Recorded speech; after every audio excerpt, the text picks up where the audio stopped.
बिस्मिल्लाहिर्रहमानिर्रहीम। अस्सलाम वालेकुम नाज़रीन, आप यूट्यूब चैनल देख रहे हैं। मैं इमरान खान हूँ। सबसे पहले पाकिस्तान की और अफगानिस्तान की हम बात करेंगे। इस पर एक सुहेल अफरीदी का ट्वीट आया, मैं पहले आपके सामने वो रख देता हूँ। सुहेल अफरीदी ने जो बातें की हैं उससे ज़रा क्लैरिटी आ जाएगी, क्योंकि 24 घंटे भी नहीं गुजरे अफगानिस्तान और पाकिस्तान की झड़पें हुए और पाकिस्तान तहरीक इंसाफ के ऊपर इल्ज़ाम लगाना शुरू कर दिए बहुत सारे लोगों ने कि जनाब ये तालिबान के साथ खड़े हैं, कल ये इंडिया के साथ खड़े थे, कल ये फलां के साथ खड़े थे, ये पाकिस्तान के हर दुश्मन के साथ खड़े हो जाते हैं। हालांकि इंडिया के खिलाफ जब लड़ाई हुई थी तो पाकिस्तान तहरीक इंसाफ के सोशल मीडिया ने बयानिया बनाया था और पाकिस्तान तहरीक इंसाफ के सोशल मीडिया ने वो दुर्गत बनाई थी सोशल मीडिया के मैदान में भारत की कि वो याद रखेगा लंबे अरसे तक। यानी जितनी उनको सोशल मीडिया में मार पड़ी उसमें बहुत बड़ा हिस्सा पाकिस्तान के सोशल मीडिया का था। अभी तो PMLN के लोगों ने बड़ा अजीबोगरीब, वो अच्छा जी अजीबोगरीब किस्म का एक वो नमूना बना के डाल दिया। तो अगर ये नैरेटिव इस तरह के लोग बनाएंगे ना तो इससे अच्छा बनाया ही ना। बहरहाल ये सुहेल अफरीदी साहब ने स्टेटमेंट दिया, इससे बड़ी क्लैरिटी आई है और ये चीज़ें रिकॉर्ड के ऊपर रहनी चाहिए। और पाकिस्तान के खिलाफ किसी भी मुल्क की तरफ से कोई इश्तियाल अंगेज़ी या जारियत होती है तो बगैर किसी खौफ और डर के हम पाकिस्तान के दिफा के लिए हर हद तक जाएंगे। ये सिर्फ हुकूमत खैबर पख्तूनख्वा नहीं बल्कि हर पाकिस्तानी अपना कौमी फरीदा समझता है। अंदरूनी इख्तलाफ और गलत पॉलिसियों पर तनकीद के बावजूद बैरूनी साजिशों या जारहियत में हम अपने मुल्क और सिक्योरिटी फोर्सेज के साथ खड़े रहेंगे। ये है जनाब बात कि हमें आपसे बहुत गिले और शिकवे हैं और आपकी पॉलिसियों से शदीद इख्तलाफ है, लेकिन इसके बावजूद जब कोई बाहर से हमलावर होगा तो फिर हम पाकिस्तान के लिए खड़े होंगे, फिर लड़ना पड़ेगा। लेकिन ये एक तरफ से नहीं होनी चाहिए चीज़। यानी मिलिट्री एस्टेब्लिशमेंट अपना जुल्म बंद करे ना उस वक्त जब बाहर से हमला हुआ है। अगर वो ये चाहते हैं कि उन्हें गैर मशरूत सपोर्ट मिले तो वो जुल्म भी बंद करे ना, ये भी बहुत ज़रूरी है। इमरान खान साहब की कुछ हदायत को रिकॉर्ड पे लाए। उन्होंने कहा जी, अब इमरान खान साहब ने कहा था कि अब अफगानिस्तान और कबायली इलाकों में अमन के क़याम के लिए 3 फरीकों को साथ लेकर चलना नागुज़ीर हो गया। सबसे पहले पाकिस्तान के कबायली इलाकों की अवाम, दूसरी अफगान हुकूमत और तीसरी अफगानिस्तान की अवाम। इन 3 फरीकैन की मदद के बगैर कोई कामयाब ऑपरेशन या पायदार हल नहीं हो सकता, ये इमरान खान ने कहा था। देखिए, पाकिस्तान की हुकूमत को मशवरा दिया तो चौथा फरीक तो पाकिस्तान की हुकूमत हो गई ना, एक फरीक अफगानिस्तान की हुकूमत हो गई और दोनों तरफ के जो कबायली इलाकों के अवाम है उनको आप साथ मिलाएंगे तो आप दहशतगर्दी का खात्मा करेंगे। इससे बेहतर कोई पॉलिसी हो नहीं सकती। इमरान खान साहब ने इसके ऊपर काफ़ी बार बार बात की है। सुहेल अफरीदी ने वो बात भी दोहराई और साथ ही उन्होंने ये कहा कि जब भी कभी ऐसी सूरत हाल होगी तो हम सारे साथ खड़े होंगे। ये बहुत इंपॉर्टेंट था। अब मैंने एक सर्वे करवाया अवामी, लेकिन उससे पहले मैं बताऊं कि बड़े अहमकाना किस्म के सवाल किए जा रहे हैं पाकिस्तान के अंदर और गद्दारियों के सर्टिफिकेट्स बांटे जा रहे हैं। ये बेशर्मी की जा रही है और ये वो लोग कर रहे हैं जिन्हें सिर्फ शाबाशी चाहिए, शाबाशी चाहिए मिलिट्री एस्टेब्लिशमेंट की कि जनाब हम आपके बहुत पालतू हैं, लिहाजा देखिए हम गद्दारियों के सर्टिफिकेट बांटना शुरू हो गए। यानी तुम किसके साथ हो, ये क्या सवाल हुआ भाई? जो अफगानिस्तान का आदमी है या अफगानी है वो अफगानिस्तान के साथ होगा और जिसके बाद पाकिस्तान का शनाख्ती कार्ड पासपोर्ट है वो पाकिस्तान के साथ होगा। तो हर पाकिस्तानी पाकिस्तान के साथ ही होगा ना। ये सवाल करने का मकसद एक तकसीम पैदा करना है मुल्क के अंदर। देखिए, इख्तिलाफ राय होता है। कई लोग कहते हैं इस काम को करने का ये तरीका ठीक है, कई लोग कहते हैं नहीं वो तरीका ठीक है, कई लोग कहते हैं ये काम क्यों कर रहे हो। इख्तिलाफ होता है तो इसके जरिए से मुल्क को तकसीम नहीं करते, गद्दारियों के सर्टिफिकेट नहीं बांटते। ये बड़ा अहमकाना सवाल है कि तुम किसके साथ हो। यानी पाकिस्तानियों में इख्तिलाफ राय को एक बड़ी तकसीम में बदलकर ये गद्दारियों के सर्टिफिकेट बांट रहे हैं कि ये मुहब्बे वतन और ये गद्दार है और ये हमने जनाब एक तरीकाकार बना लिया, इससे पता चल जाएगा। ये बड़ी ज्यादती है। मैंने एक अवामी सर्वे करवाया और इसमें आपको पता चलेगा कि पाकिस्तानी क्या सोच रहे हैं। ये अवामी सर्वे में आपके सामने रखता हूं। ये वीडियो है जनाब, ये देखें। इसमें हमने अवामी सर्वे करवाया जिसमें मुज़ाकरात या जंग, ये 2 ऑप्शन हमने पाकिस्तानियों के सामने रखे। तो इसमें सवाल हमने ये पूछा पाकिस्तान और अफगानिस्तान के दरमियान कशीदगी और इसके सिलसिले में मुज़ाकरात से हल करना चाहिए या जंग से करना चाहिए। सवाल हमने पूछा था कि आपकी ओपिनियन क्या है बतौर पाकिस्तानी। तो हमने ऑप्शन नंबर 1 रखा था मुज़ाकरात, ऑप्शन नंबर 2 रखा था जंग। इसके ऊपर जो लोगों ने रद्द-ए-अमल दिया, पहले मैं आपको ये बता दूं कि हज़ारों लोगों ने इसके ऊपर वोटिंग की है, बहुत बड़ी तादाद में वोटिंग की है और 80.6% लोग जो है उन्होंने वाज़ेह जवाब दिया है हाँ में या ना में, यानी मुज़ाकरात में या जंग में। ऑप्शन नंबर 1 और ऑप्शन नंबर 2 जो इस्तेमाल किए, यानी मुज़ाकरात का ऑप्शन और जंग का ऑप्शन जिन लोगों ने इस्तेमाल किया वो 80% है। उनके अलावा जो बाकी लोग हैं उनकी तादाद कम है, यानी 20% ऐसे लोग हैं, 19.4% जो अपने कमेंट्स के अंदर डिस्कशन करते रहे। कई कह रहे हैं डॉलरों वाली जंग है, डॉलरों में क्यों चले गए, कई कह रहे हैं जी पुराने जर्नैल इसके लिए जिम्मेदार हैं, कोई ज़ियाउल हक का रोना रो रहा है, कोई बात कर रहा है, कोई परवेज़ मुशर्रफ की बात कर रहा है। तो वो लगभग हमारे पास जो जवाबात आए उनमें 19.4% जवाब ऐसे हैं जो डिस्कशन पे है। लेकिन 80.6% जवाब जो है वो बड़े क्लैरिटी के साथ आए हैं। उनमें लोगों ने ऑप्शन लिया है जंग का या मुज़ाकरात का। अब जनाब, मुज़ाकरात के हामी लोग कितनी बड़ी तादाद में हैं, यानी पाकिस्तानी जिन्होंने हजारों की तादाद में वोट डाला, 89.4% मुज़ाकरात के हामी हैं, यानी 89.4%, 99.4% मुज़ाकरात के हामी हैं, और 10.6% जो हैं वो जंग के हामी हैं। यानी 90% पाकिस्तानी लगभग ये चाहते हैं कि पाकिस्तान और अफगानिस्तान के बीच में मुज़ाकरात के जरिए से अमन पैदा हो जाए, और लगभग 10 से 11% पाकिस्तानी ये सोचते हैं कि नहीं, ये मामला ऐसे ठीक नहीं होगा, आपको जंग लड़नी पड़ेगी। तो ये जो मुज़ाकरात की बात कर रहे हैं, क्या ये सारे गद्दार हो गए? और वो जो 10-11% ये कह रहे हैं जनाब जंग कर लो, तो वो सारे मुहिब्बे वतन हो गए? ये तरीक़ाकार ना करें, ये ज्यादती ना करें, पाकिस्तानियों को गद्दार ना कहें, और इतनी बड़ी तकसीम पाकिस्तान के अंदर पैदा ना करें। लोगों की अपनी अपनी सोच और अपना अपना तरीक़ाकार होता है। इसकी बुनियाद के ऊपर, इख्तलाफ रखने की बुनियाद के ऊपर, लोगों की हुब्बुल वतनी के ऊपर क्रॉस ना लगाएं। ये बेवकूफ़ी है और ये अहमकों वाली हरकत है। इससे पाकिस्तान में नफरत फैलेगी और कुछ नहीं होगा। अब नाज़रीन, लोग जो है ना मुख्तलिफ हकायक निकाल निकाल कर सामने रख रहे हैं। मिसाल के तौर पे ये डोनाल्ड ट्रंप का एक स्टेटमेंट है, इसको सबूत के तौर पे पेश किया जा रहा है।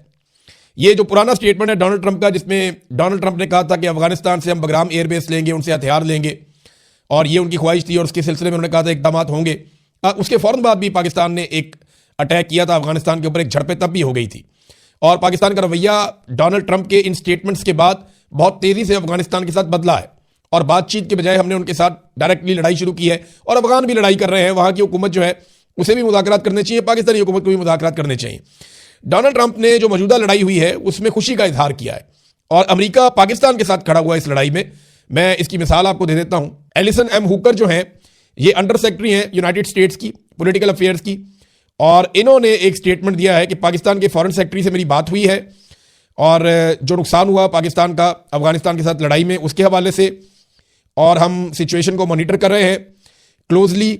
और इसके अलावा उन्होंने कहा कि पाकिस्तान को अपने दिफा के हवाले से हम पूरी सपोर्ट दे रहे हैं तालिबान के हमलों के खिलाफ।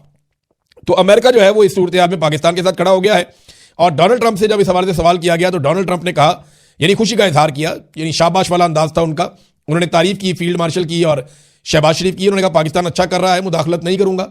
तो थोड़े दिन पहले ना कुछ लोग कह रहे थे कि तालिबान के साथ इसराइल मिल गया। वो एक आर्टिफिशियल इंटेलिजेंस की वीडियो बनी हुई थी। उस वीडियो की बुनियाद के ऊपर पाकिस्तान के बहुत सारे दानिशवर, बहुत सारे सहाफ़ी, वैसे आर्टिफिशियल इंटेलिजेंस भी ऐसी चीज़ है, ऐसी ऑडियो वीडियो मिक्स करते हैं पता ही नहीं चलता। बाद वक़्त बंदा फंस जाता है, मुझे गलतफहमी हो जाती है। लेकिन कुछ चीज़ें होती हैं कॉमन सेंस में आती हैं कि यार ये तो हो ही नहीं सकता। तो वहाँ पे इसराइली वज़ीर-ए-आज़म के खाते में तालिबान डाल दिए अफगानिस्तान के, उन्होंने कहा ये मिले हुए आपस में, और वो कह रहे हैं इनको सपोर्ट करेंगे। और अब जो नेतन्याहू है, उनके बड़े जो हैं डोनाल्ड ट्रंप, वो पाकिस्तान को सपोर्ट कर रहे हैं। तो वो दानिशवर अब इस बारे में क्या करेंगे और क्या कहेंगे? सवाल तो ये पैदा होता है ना। अब बताएं ना, आप वो इस बारे में क्या कहते हैं। तो ट्रंप की जो ख्वाहिश है उसके बाद पाकिस्तान और अफगानिस्तान के हालात ज़्यादा ख़राब हुए। पाकिस्तान को बैरूनी ख्वाहिशात की बजाय अपने अंदरूनी मामलात की तरफ तवज्जो देनी चाहिए। ये एक वॉरफेयर एनालिसिस, एक अमेरिका का पूरा एक सिस्टम है, और इसके अंदर काफ़ी लोग एनालिसिस करते हैं। उन्होंने ये बताया कि एक एटमी कुव्वत को कभी भी बाहर से ऐसा खतरा नहीं होता जो अंदर से होता है। तो पाकिस्तान को अपने अंदरूनी मामलात में काम करना होगा। एक तो उन्होंने वजह बताई कि डोनाल्ड ट्रंप की ख्वाहिश की तकमील है। दूसरा उन्होंने कहा जी कि ये जो लड़ाई है इसके पीछे पाकिस्तान के अंदर मामलात बड़े गैर मकबूल हो चुके हैं। जो रजीम इस वक्त पाकिस्तान के अंदर काम कर रहा है तो वो आवाम को अपने पीछे खड़ा करना चाहते हैं। फिर उन्होंने कहा जी असल मसाइल से ये पाकिस्तान भटक रहा है, अंदरूनी खामियां पाकिस्तान को अपनी दूर करनी पड़ेंगी, दहशतगर्दी को पाकिस्तान के अंदर से इसका खात्मा करना पड़ेगा। मुराद सईद ने एक मरतबा फिर रिकॉर्ड सीधा कर दिया, और ये रिकॉर्ड आप सारे जानते हैं कि ये है क्या। यानी मुराद सईद ने एक मरतबा नहीं, कई मरतबा ये बात पहले भी बताई है। एक मरतबा फिर उन्होंने बताया कि नवंबर 2021 में अस्करी क़यादत की जानिब से वज़ीर आज़म उस वक्त के इमरान खान साहब और काबीना अरकान को पाकिस्तानी तालिबान अल मारूफ दहशतगर्द, अल मारूफ खवारिज, अल मारूफ फितरतुल हिंदुस्तान की आबादकारी का मंसूबा पेश किया गया, जिसकी काबीना अरकान ने भरपूर मुखालफत की, और वज़ीर आज़म ने ऐसे किसी भी मंसूबे पर अमल दरामद से साफ इनकार कर दिया। जून 2022 में इमरान खान की हुकूमत के खात्मे के बाद PDM की कठपुतली हुकूमत के सामने अस्करी हुकाम की जानिब से वही प्लान दोबारा पेश किया गया। क्या पिद्दी और क्या पिद्दी का शोरबा, फौरी तौर पे उसकी मंजूरी दे दी गई। जून 2022 में अस्करी हुकूमत की जानिब से अफगानिस्तान वफद भेजकर तालिबान, अल मारूफ दहशतगर्द, अल मारूफ अल खवारिज, अल मारूफ फितनतुल हिंदुस्तान की आबादकारी के मंसूबे पर अमल दरामद का आगाज कर दिया गया।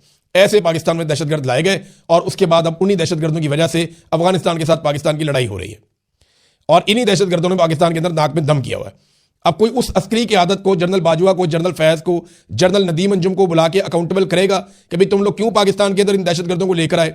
जनरल बाजवा आईसीयू में पड़ा, वो बाथरूम में गिर के लैट्रीन में उनके सर को चोटें लगी, पता नहीं क्या हो गया उनका, समझ ही नहीं आ रही। कुछ लोग कहते हैं कि पता नहीं जान बचेगी, कुछ लोग कहते हैं जी खतरे से बाहर है। दूसरा जनरल फैज है, वो जनाब गिरफ्तार है, और जनरल नदीम अंजुम, उसके बारे में भी कोई आइडिया नहीं है कि उसके साथ क्या होगा। लेकिन ये 3 लोग थे फैसला साज। अब ये बताएं जनाब कि इन्होंने जो फैसले किए हैं उनके नतीजे में पाकिस्तान यहां तक पहुंच गया। पाकिस्तान की हुकूमत ने कुछ क्लेम किए हैं अफगानिस्तान की हुकूमत के खिलाफ, यानी इसको एक रजीम चेंज ऑपरेशन के तौर पर भी देखा जा रहा है कि अफगानिस्तान के अंदर रजीम तब्दील कर दिया जाए, तालिबान की हुकूमत खत्म करके कोई और अवामी हुकूमत बना दी जाए। अब इसमें जो पाकिस्तानी हुकूमत कह रही है वो ये कह रही है कि ये जबरदस्ती ताकत के जरिए से मुसल्लत शुदा जालिम लोगों का टोला है और अवामी राय के खिलाफ जबरदस्ती इनको मुसल्लत किया गया है। वो इंसानी हकूक की वहां पर पामालियां कर रहे हैं और इस्लाम की गलत तशरीह कर रहे हैं, औरतों के हकूक भी गजब किए जा रहे हैं, बहुत सारी बुराइयां उनके अंदर निकाली। लेकिन मैं जब वो पढ़ रहा था ना तो मुझे लग रहा था वो पाकिस्तान की बात कर रहे हैं, यानी इस्लाम की गलत तशरीह तो पाकिस्तान में बहुत होती है। ऐसा लगता है सारा का सारा जो आयात है कुरान पाक की वो पाकिस्तान तहरीक इंसाफ के खिलाफ उतरी हुई है। वो जब बार बार पाकिस्तान तहरीक इंसाफ को एड्रेस करते हुए कोई ना कोई आयत सुना दी जाती है और ये कहा जाता है कि जनाब ये देखिए ये फितने हैं, ये कहा जाता है जी ये तो डिजिटल दहशतगर्द है, ये तो ये है, ये तो वो है, तो वो तो गलत तशरीह तो यहां भी होती है पाकिस्तान में बदकिस्मती से, और एक स्पेसिफिक एरिया निकाल के अपने मुखालिफिन को ठोक दिया जाता है। फिर औरतों के हकूक, भाई मारक बलोच कहां पे गिरफ्तार है, बिबो बलोच कहां पे गिरफ्तार है, यास्मीन राशिद साहबा कहां पे गिरफ्तार है, सनम उनकी बहन जो है फलक जावेद ये कहां पे गिरफ्तार है। मुझे ये बताएं ना यहां पे जो बुशरा बीबी है वो कहां पे गिरफ्तार है। इमरान खान की बहनों के साथ जुल्म कौन से मुल्क में हो रहा है। खवातीन को सड़कों के ऊपर किस मुल्क के अंदर घसीटा जा रहा है, मारा जा रहा है। किस मुल्क के अंदर बड़े पैमाने पर खवातीन को गिरफ्तार किया गया है। खतीजा शाह के साथ किस मुल्क के अंदर ज्यादती हुई है, मुझे बताएं ना। तैयबा राजा को किस मुल्क के अंदर गिरफ्तार किया गया है। बेशुमार और खवातीन हैं, आलिया हमजा साहबा है, आयशा भुट्टा साहबा हैं, बेशुमार खवातीन है। मैं नाम लेता जाऊंगा तो ये पूरा वीलॉग इसमें गुजर जाएगा। तो ये जुल्म तो पाकिस्तान में हो रहा है खवातीन के साथ, ये अफगानिस्तान के अंदर तो नहीं, पाकिस्तान में रिपोर्ट हुआ है, तो ये तो जुल्म यहां भी हो रहा है। फिर इंसानी हकूक की बदतरीन पामालियां पाकिस्तान के अंदर हो रही हैं। यूरोपीय यूनियन भी कह रहा है, अक़वाम मुत्तहिदा भी कह रहा है और आलमी रिपोर्टें भी कह रही हैं और पाकिस्तान के अंदर सारी रिपोर्टें यही कह रही हैं। फिर अवामी राय के खिलाफ जबरदस्ती मुसल्लत है, यह भी बरतानिया की हुकूमत ने भी एक रिपोर्ट जारी कर दी है। सब कह रहे हैं कि पाकिस्तान के अंदर जो रजीम है ये जबरदस्ती मुसल्लत किया गया है फॉर्म 47 के ऊपर, ये इनकी हुकूमत बनती नहीं है। पाकिस्तान तहरीक इंसाफ हुकूमत बनाने की पोजीशन में थी, वो इलेक्शन जीते हैं, हालांकि उनके सारी लेवल प्लेइंग फील्ड उनसे छीन ली गई, फिर भी वो इलेक्शन जीते हैं। तो जब पाकिस्तान की हुकूमत ये इल्जामात अफगानिस्तान की हुकूमत पर लगा रही थी तो ऐसा लग रहा था कि ये सारे इल्जामात जो हैं ये पाकिस्तानी हुकूमत अपने ऊपर लगा रही है, और वाकई ये बात ठीक है। अब नाज़रीन, अमेरिका ने एक ट्रैवल एडवाइजरी जारी कर दी है इन झड़पों के बाद जो पाकिस्तान और अफगानिस्तान के बीच में हुई है, और एक सिक्योरिटी अलर्ट जारी किया है कि पाकिस्तान के अंदर जनाब इस वक्त ज़्यादा सफ़र ना करें और अपनी हिफाजत करें अमेरिकन। अभी देखें ना, मामला ये है कि इस तरह के हालात होंगे तो कौन सरमायाकारी लेकर आएगा। बाकी ममालिक भी इस तरह से परेशानी का शिकार है कि पाकिस्तान में दहशतगर्दी के वाक़यात बढ़ रहे हैं, पाकिस्तान की अफगानिस्तान के साथ जंग चल रही है। अब पूरी दुनिया के अंदर पाकिस्तान का क्या इमेज गया कि जनाब अफगानिस्तान और पाकिस्तान की जंग लग गई और ये लड़ाई लग गई। दुनिया तो इसको ऐसे ही देखती है ना। तो जब ये खबरें पूरी दुनिया के अंदर जाती हैं तो इसका मतलब क्या है कि सरमायाकारी ना लेकर जाना, वहां पे डूब जाएगी, वो तो जंगज़दा इलाका है।